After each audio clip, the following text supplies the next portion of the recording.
তিনি শুধু বোলার গর্ব না, তিনি সারা বাংলাদেশের গর্ব হিসাবে সারা বাংলাদেশে বিবেচিত ছিলেন। আমরা ভোলার বাইরে যেইখানেই আমরা গেছি, ভোলা বলতেই তোফায়েল আহমেদকে বোঝাতো।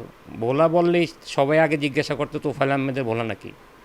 তিনি আজকে আমাদের মাঝ থেকে চলে গেছেন।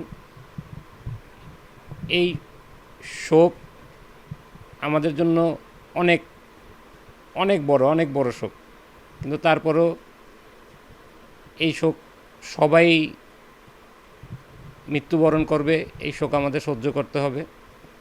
সবার কাছে আমার মামার জন্য দোয়া চাই, যিনি এই দেশের স্বাধীনতার যুদ্ধে বঙ্গবন্ধুর পাশে থেকে সমান তালে নেতৃত্ব দিয়েছেন। বঙ্গবন্ধু, বাংলাদেশ এবং তোফায়েল আহমেদ একটি অবিচ্ছেদ্য শব্দ। তিনি এই ভোলা থেকে 9 বার এমপি নির্বাচিত হয়েছেন। তিনি বিভিন্ন সময় মন্ত্রী ছিলেন। সর্বোপরি তিনি এই বাংলাদেশের স্বাধীনতা স্বাধিকার আন্দোলনে যে অগ্রণী ভূমিকা পালন করেছেন, সেই কারণেই আজকে আসলে আমরা যে দেশ পেয়েছি, এই দেশের পিছনে তার অবদান অনস্বীকার্য। আজকে তার এই চলে যাওয়ার দিনে আমরা সারা দেশের মুক্তিকামী মানুষকে, বাংলাদেশের মানুষকে তার জন্য দোয়ার বিনীত আহ্বান জানাচ্ছি। আল্লাহ পাক যাতে তাকে জান্নাতুল ফেরদৌস দান করেন। আমরা সবাই মিলে তার বিধি আত্মার শান্তি কামনা করছি। তো আপনারা জানেন যে আসলে বাংলাদেশের নাম নিতে গেলে যেমন বঙ্গবন্ধুর নাম আসে, ঠিক তেমনি বঙ্গবন্ধুর নামের সাথেই আমাদের জননেতা তোফায়েল আহমেদের নাম। উনি শুধু আমাদের ভোলার নেতাই না, উনি একজন জাতীয় নেতা। বাংলাদেশের ইতিহাসের সাথে বঙ্গবন্ধুর পাশাপাশি তোফায়েল আহমেদের নাম আসবে। আজকে আমরা একজন জননেতা হারিয়েছি, আমরা আমাদের অভিভাবক হারিয়েছি। এই শূন্যতা, তোফায়েল ভাইয়ের শূন্যতা শুধু ভোলা নয়, বাংলাদেশের রাজনীতিতে একজন মহাতারকার যে আজকে চলে গেলেন, এই শূন্যতা কখনই পূর্ণ হবে না। আমরা সকলে তোফায়েল আহমেদের জন্য দোয়া করি, আল্লাহ যেন ওনাকে জান্নাতবাসী করেন। আসসালামু আলাইকুম। জাতির পিতা বঙ্গবন্ধু শেখ মুজিবকে বঙ্গবন্ধু উপাধি দিয়েছেন এই তোফায়েল আহমেদ।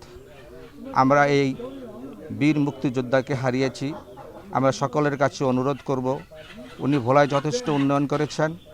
আপনারা সবাই রাজনীতি করতে গেলে মানুষের ভুল ত্রুটি হয়েই থাকে। মানুষ ভুল ত্রুটির ঊর্ধ্বে নয়, মানুষ ফেরেশতা নয়। তোফায়েল ভাইয়ের যদি কোনো ভুল ত্রুটি হয়ে থাকে, সবার কাছে অনুরোধ, এই মুহূর্তে তাকে সবাই ক্ষমা করে দেবেন। মহান আল্লাহ পাক যেন তাকে জান্নাতবাসী করে, সবাই দোয়া করি। আসসালামু আলাইকুম। তোফায়েল আহমেদ একটি নাম, একটি প্রতিষ্ঠানের নাম, যিনি বাংলাদেশের প্রতিটি উপজেলায়, প্রতিটি জেলায়, প্রতিটি ঘরে যার স্মৃতি আছে। শুধু ভোলা নয়, ভোলার প্রতিটি ঘরে, উপজেলায় প্রত্যেকটা ঘরে তার স্মৃতি বিজড়িত। শুধু ভোলাবাসী নয়, সারা দেশেই আজকে একজন জাতীয় নেতাকে হারালো। রাজনীতির এই ক্লান্তি লগ্নে, বাংলাদেশের আজকে রাজনীতির যে ক্লান্তি লগ্ন চলছে, এই সময় সুষ্ঠু রাজনীতির জন্য আমাদের তোফায়েল আহমেদের মতো জাতীয় নেতার প্রয়োজন ছিল, বড়ই প্রয়োজন ছিল। আমরা যা কোনোদিনই এই দেশ আর এরম নেতাকে ফিরিয়ে পাবে না, আবার জন্ম হবে না। আমরা সবাই নেতার জন্য সব দেশবাসীর কাছে দোয়া চাই, ভোলাবাসীর কাছে দোয়া চাই, প্রত্যেকটা মানুষের কাছে, ধর্ম বর্ণ সবার কাছে নেতার যাতে আল্লাহ পাক তাকে ব্যস্ত নসিব করে, এই জন্য সবার কাছে দোয়া চাই। আল্লাহ হাফিজ। নেতা আমাদের বলার অভিভাবক আজকে আমাদের মাঝে নাই, ইন্দালিয়ান রাজন। আমরা ভোলা জেলা, চরপেশন, লালমোহন, বরণদি এবং ভোলা জেলা, আমরা সকল আওয়ামী লীগ পরিবার আজকে শোকাহত। আমরা আজকে মনে হয় এতিম হয়ে গেছি। আগামী দিন আমাদের রাজনীতির শূন্যতার ঘরে এসে পড়বে। আমরা রাব্বুল আলামিনের কাছে আমাদের জননেতা তোফায়েল আহমেদ, আমাদের অভিভাবক, তাকে যেন আল্লাহ ব্যস্ত নসিব করুক এবং তার পরিবারের শোক, পরিবারের সন্তুষ্ট পরিবারের জন্য শোক প্রকাশ করুক।